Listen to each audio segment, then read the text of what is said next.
Hello, everyone. Today we're solving the max consecutive ones problem.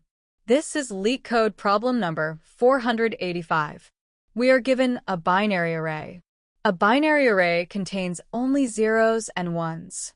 Our task is to find the maximum number of consecutive ones in this array. Let's look at an example. The input array is 1, 1, 0, 1, 1, 1. The output is 3. Why is the answer 3? Because the first two digits are consecutive ones, giving us a count of 2. Then we have a 0, which breaks the sequence. After that, the last three digits are consecutive ones, giving us a count of 3. The maximum number of consecutive ones is 3.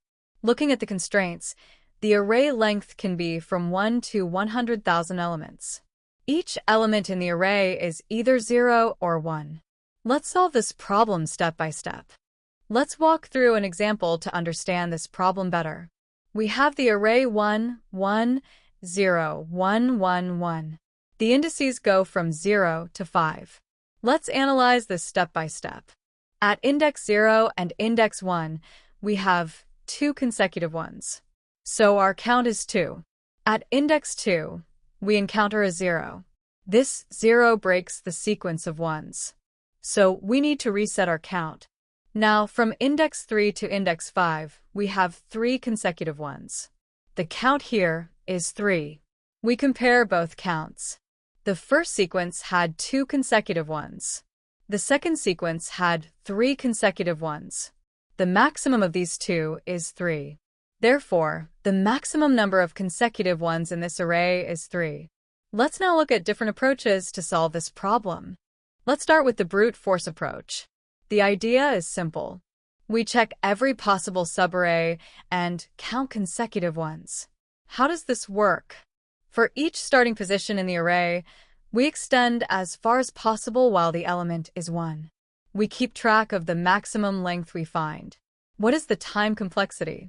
The time complexity is big O of n squared. Why? Because for each position in the array, we might scan all the way to the end. In the worst case, this gives us n times n operations. The space complexity is big O of 1, which means we use constant extra space. We only need a few variables to track our counts.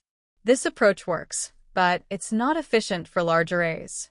Let's see the algorithm steps next. Let's break down the brute force algorithm into clear steps. Step 1. We initialize max count to 0. This variable will store the maximum number of consecutive ones we find. Step 2. For each index I in the array, we do 2 things. First, we initialize current count to 0. Second, we start from index I. Step 3. While the current element is 1, we keep doing 2 operations.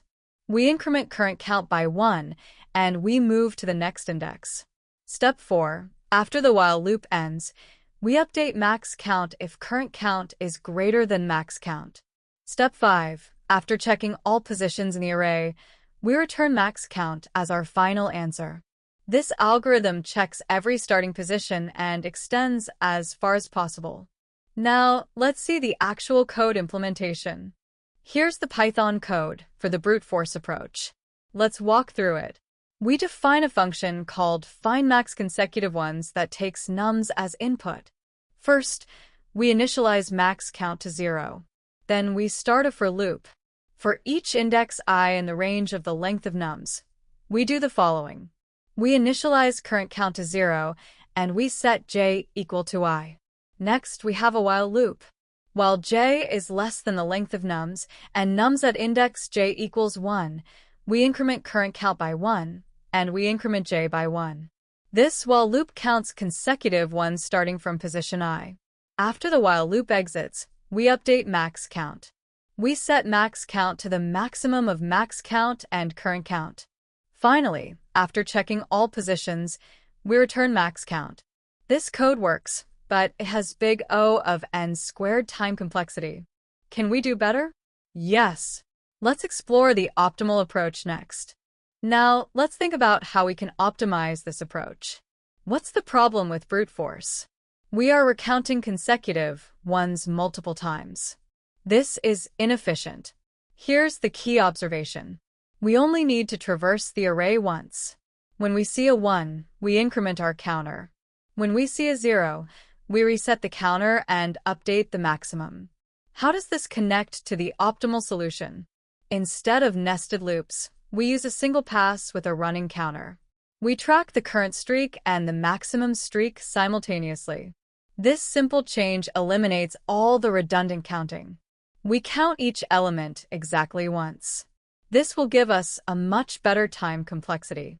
Let's see the optimal approach in detail. Now, let's look at the optimal approach. The idea is simple. We make a single pass through the array with a running counter. What's our key strategy? We maintain two variables. First, current count keeps track of the ongoing sequence of ones. Second, max count stores the longest sequence we've found so far. Here's the logic. When we encounter a 1, we increment current count. When we encounter a 0, we update max count and reset current count to 0. What's the time complexity? The time complexity is big O of n. We traverse the array once, visiting each element exactly once. What's the space complexity? The space complexity is big O of 1. We only use two variables, current count and max count. This is much better than the brute force approach. Let's see the algorithm steps next. Let's break down the optimal algorithm into clear steps. Step 1. Initialize max count to 0 and current count to 0. These two variables will track our counts throughout the algorithm. Step 2. For each element in the array, we check two conditions. If the element is 1, we do two things. First, we increment current count by 1. Second, we update max count to the maximum of max count and current count.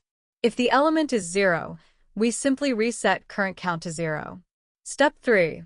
After processing all elements, we return max count as our final answer. Notice how simple this is. We only loop through the array once. Each element is processed in constant time. This gives us big O of n time complexity. Now, let's see the Python code. Here's the optimal Python code. Let's walk through it step by step. We define a function called findMaxConsecutiveOnes that takes nums as input. First, we initialize max count to 0. Then we initialize current count to 0. Next, we start a for loop. For each number in nums, we check the value. If number equals 1, we do two things. First, we increment current count by 1. Second, we update max count to the maximum of max count and current count. Else, if number is not 1, meaning it's 0, we reset current count to 0. Finally, after the loop completes, we return max count. This code is much cleaner and more efficient than the brute force approach. We only use a single loop. Each element is visited exactly once. The time complexity is big O of n.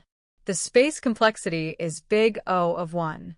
This is the optimal solution. Let's compare both approaches in the summary. Let's summarize and compare both approaches we discussed today. The brute force approach uses nested loops, checking all subarrays. The time complexity is big O of n squared. The space complexity is big O of 1. The main problem is that it recounts same sequences multiple times. The optimal approach uses a single pass with a running counter. The time complexity is big O of n. The space complexity is big O of 1. Each element is visited exactly once. What's the key improvement? We eliminated redundant counting by tracking current count and maximum count in one traversal. This problem teaches us an important lesson. Sometimes, we can optimize our solution by thinking about what information we really need to track. Instead of checking every possible subarray, we just maintain a running count. Thank you so much for watching this tutorial. I hope you found this lesson helpful and easy to understand. If you enjoyed this video, please hit the like button. It really helps the channel grow. Don't forget to subscribe to the channel for more beginner-friendly programming tutorials and helpful tips.